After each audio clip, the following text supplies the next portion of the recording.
Bonjour à tous, je suis vraiment ravie de vous retrouver aujourd'hui pour cette nouvelle vidéo. Nous parlons de minceur, de poids et nous allons voir quels sont les 3 pièges à éviter. En fait, quels sont les 3 conseils fondamentaux à respecter de façon à perdre du poids durablement et ça, c'est vraiment le plus important. On va voir tout ça dans cette vidéo, c'est parti.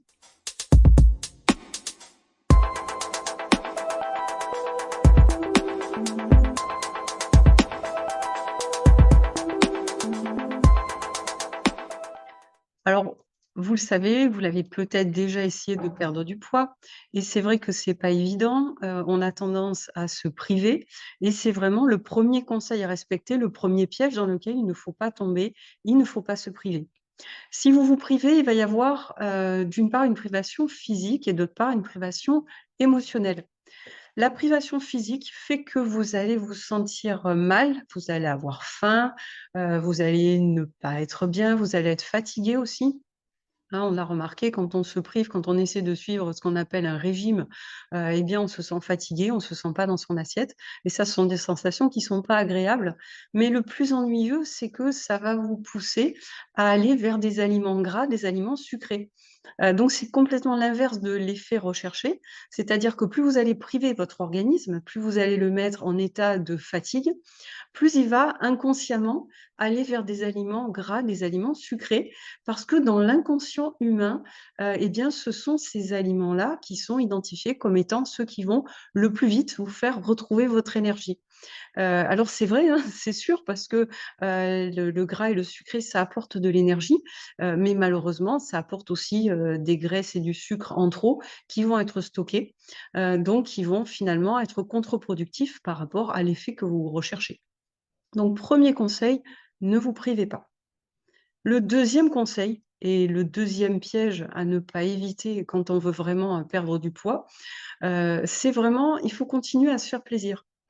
C'est pas parce qu'on a décidé qu'on voulait perdre du poids qu'il faut tout de suite, qu'on se dise: «Il faut que je mange des choses, dont j'ai pas envie, qui me font pas plaisir», en fait. Surtout pas. Il faut que chaque repas, soit un plaisir pour vous. Pour une raison toute simple qui est que si, vous ne donnez pas de plaisir à votre cerveau, et bien tant que vous lui en aurez pas donné, il va essayer d'aller le chercher et il va essayer d'aller le chercher au final pour encore une fois, vous faire aller vers des aliments gras et des aliments sucrés, qui vont activer, ce qu'on appelle le circuit de la récompense, c'est-à-dire la sécrétion de dopamine, parce que vous vous êtes fait plaisir. Donc il ne faut pas, contraindre le cerveau à aller chercher, ce plaisir dans des aliments que vous ne voulez pas manger parce qu'ils ne seront pas bons pour votre ligne. Il faut pour cela, qu'à chaque fois que vous prenez un repas, ça vous apporte du plaisir. Alors, la solution, c'est déjà ne pas se priver de tout, hein, continuer à manger des choses qu'on aime bien, mais ça peut aussi passer par le fait, de se préparer de jolies assiettes, hein, ne pas se dire: «Je vais me faire un morceau de poisson et un légume juste comme ça, bon, je les regarde, ça fait pas rêver». Non, vous pouvez les préparer, vous pouvez mettre des aromates dessus, vous pouvez mettre des herbes, colorer un petit peu, varier les légumes pour faire une assiette de couleurs, soigner la présentation. C'est très important tout ça et rien que le fait de voir cette assiette, ça va être appétissant pour vous, ça va vous donner envie et donc votre cerveau aura le plaisir qu'il était venu chercher, et n'aura pas besoin d'aller le chercher ailleurs. Donc deuxième conseil, se faire plaisir et dans, cette même, rubrique, une façon de se faire plaisir aussi, il y a la présentation, on en a parlé, mais il y a aussi le fait de continuer à cuisiner, à se faire des recettes qu'on aime bien, mais différemment. Par exemple, quelqu'un qui va être gourmand, qui aime bien les sucreries, les gâteaux, les petits biscuits, eh bien, au lieu d'aller acheter ces biscuits, ces gâteaux, faits industriellement ou même chez votre pâtissier, l'astuce, c'est de les faire vous-même avec des ingrédients, qui vont être sélectionnés et qui ne vont pas favoriser le stockage. Par exemple, le sucre est stocké en général parce qu'il induit un pic glycémique, c'est-à-dire que son indice glycémique est élevé. L'indice glycémique, c'est la vitesse de passage dans le sang. Donc, quand le sucre passe rapidement dans le sang, eh bien, ça provoque un pic d'insuline dans notre organisme pour faire baisser ce taux de sucre. Et c'est ce pic d'insuline qui fait que le sucre va être stocké sous forme de graisse dans notre organisme. Donc, on prend du poids. Un des moyens d'éviter ces pics glycémiques tout en mangeant des aliments sucrés si c'est vraiment ce qu'on aime, ça va être de remplacer dans nos recettes le sucre blanc qu'on utilise traditionnellement, par des substituts qui vont être soit par exemple le sirop d'agave, qui marche très bien, soit des sucres complets du type muscovado ou rapadura. On en a déjà parlé dans des vidéos que je vous ai présentées précédemment. Et ces sucres-là, vont avoir une vitesse d'absorption dans le sang qui est moins importante, donc on ne va pas avoir ce pic glycémique et on ne va pas stocker. Pour les graisses, par exemple, remplacer très facilement le beurre par une huile végétale éventuellement ou même par, du beurre d'oléagineux, une purée d'amandes, une purée de sésame qui va avoir cette consistance épaisse, du beurre, avec une consistance grasse également, mais avec l'avantage de ne pas contenir de graisses saturées qui sont pas bonnes pour l'organisme. Ça contient des oméga 3 principalement ou des oméga 6 et ça permet en fait de contourner et d'avoir un corps gras dans votre recette, qui est indispensable, hein, pour la texture, mais sans apporter tous les effets néfastes pour le corps.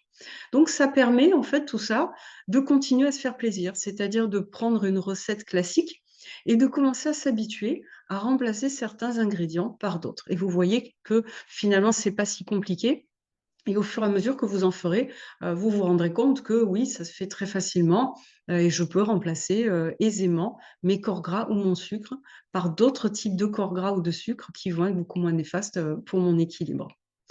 Et le troisième conseil que je vous conseille en fait de respecter, ça va être de ne pas manger d'aliments sucrés de façon isolée.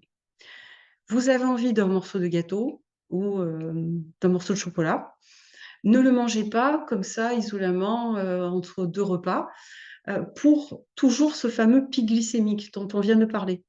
Si je mange le sucre tout seul, pic d'insuline dans mon organisme parce que le sucre est très vite absorbé dans la circulation sanguine et que mon organisme, pour son équilibre, va vouloir à tout prix le faire baisser.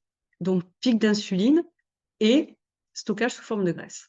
Pour éviter ça, je vais manger des produits sucrés avec un repas ou avec des aliments, alors soit des lipides, des graisses, mais des bonnes graisses, hein, pas des graisses saturées, soit des lipides, soit des fibres, encore mieux, légumes, fruits, céréales complètes. Et en mangeant mon gâteau, mon morceau de glace, enfin ma boule de glace ou mon morceau de chocolat avec à côté des fibres ou des lipides, eh bien, ça va permettre que, ces fibres, par exemple, ralentissent la vitesse d'absorption du sucre dans le sang et donc évitent ce fameux pic glycémique qui va me faire prendre du poids. Donc c'est une petite astuce toute simple et comme vous voyez, il n'est pas nécessaire finalement de se priver de ce qu'on aime et de ne pas se faire plaisir quand on veut perdre du poids. On peut tout à fait y arriver en gardant une alimentation qui nous fait plaisir et qui nous donne envie. Voilà, j'espère que ces conseils vous aideront. Si ça vous a plu, n'hésitez pas, un petit pouce pour me le dire, ça m'aide énormément. Abonnez-vous à ma chaîne également de façon à recevoir toutes mes nouvelles publications et en attendant, moi je vous dis prenez soin de vous, à très bientôt.